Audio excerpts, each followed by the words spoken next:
ramage du corbeau. Non, mais c'est une image. Putain. Bienvenue dans ce deuxième ramage. Je suis content, j'ai trouvé un titre. Et je trouve souvent mes titres à la fin, quand j'ai presque fini le bazar. C'est vachement important un titre, ça donne un début de sens, c'est une porte d'entrée. Et c'est vrai que atelier, c'était pas ouf. Je fais pas des tutos, hein. C'est mon petit atelier vidéo à moi, comme un atelier pour bricoler, quoi. Je bricole pas, je cause, je ramage. D'où le titre. On l'a appris mardi, on va bientôt pouvoir retourner au cinéma. Mais pour aller voir quoi? Tenet, si c'est pas déjà fait, mais plus généralement, comment distinguer un bon film? Avant de l'avoir vu, c'est dur, on va pas se mentir. J'ai pas d'astuce pour deviner à l'avance. Quoique, il y a des indices quand même. C'est une question qui revient souvent en fait. Surtout quand on n'est pas d'accord. Non mais t'as rien compris, t'es passé à côté de l'essentiel.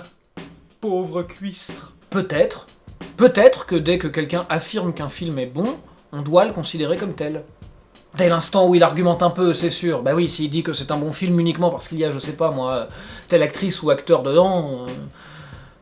Ouais, enfin moi je suis bien allé voir Blanche-Neige uniquement pour Charlize Theron et Kristen Stewart. Enfin de là à dire que c'est un bon film... Non mais c'est pas un critère quoi, si c'est le seul argument, forcément ça limite. Quoique non en fait, si on aime particulièrement cette actrice ou acteur...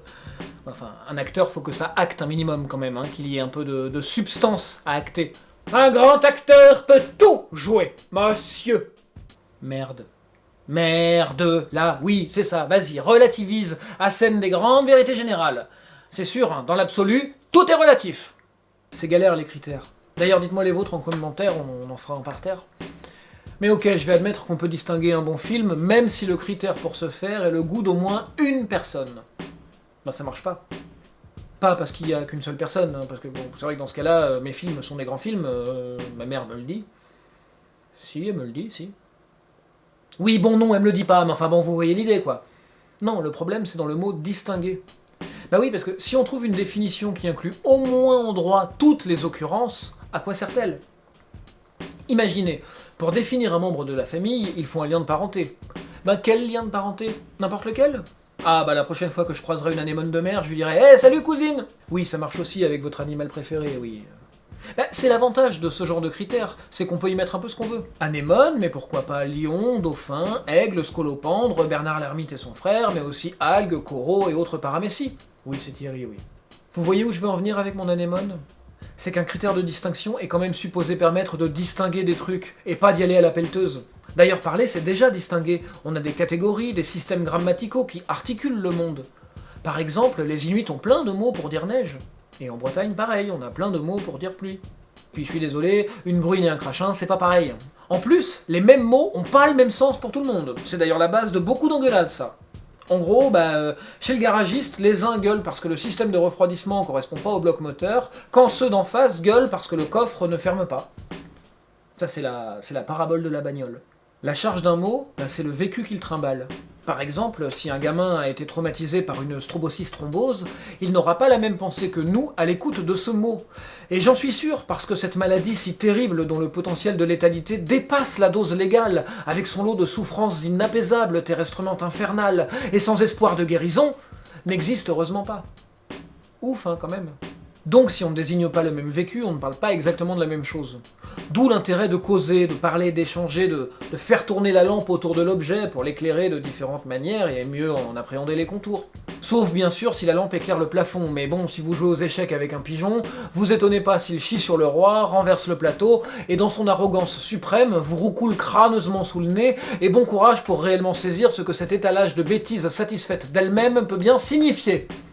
Mais l'essentiel est là. Les pigeons sont des cons, voilà. Alors qu'un corbeau, lui, il vous met une branlée. Pas moi, non, moi je suis une bille aux échecs. Et si vous ne les distinguez pas parce que votre catégorie oiseau n'est pas suffisante pour en saisir les subtilités, vous pigez rien et vous sortez piteusement de là, honteux d'avoir mésestimé votre piaf.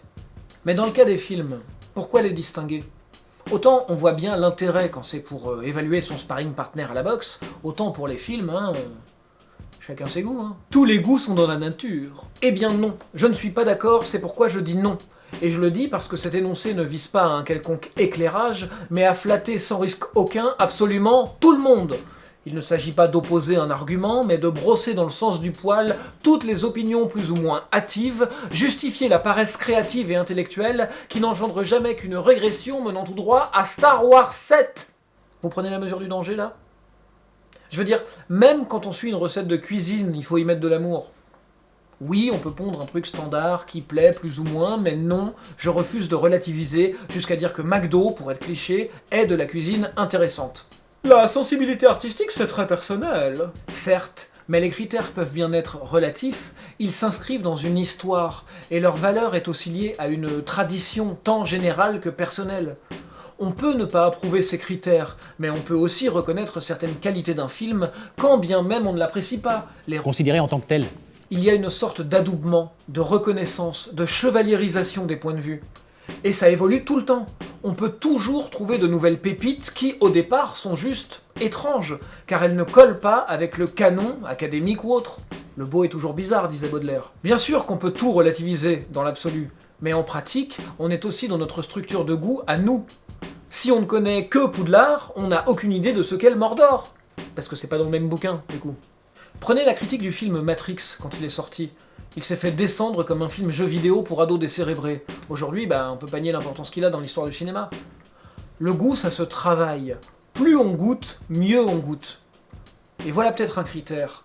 Un bon film, c'est un film qui augmente notre faculté de goûter et donc de penser. Ça s'applique aussi bien aux films d'action, aux comédies, qu'à des films plus contemplatifs. C'est pas du tout une hiérarchie des genres, c'est même l'inverse. Il peut le faire finement ou à coups de mandale dans la tronche. On enrichit ses éclairages, on conquiert des champs de perception, on augmente les nuances de sa sensibilité. Clap de fin, elle est bonne. Dans la prise, parce que la vidéo, ça c'est à vous de me le dire, avec un pouce en l'air par exemple, ou avec un partage, ou en vous abonnant à la chaîne. J'essaye de sortir la prochaine dimanche, on sera le 29 novembre. Tiens oui c'est vrai, on sera le 29 novembre.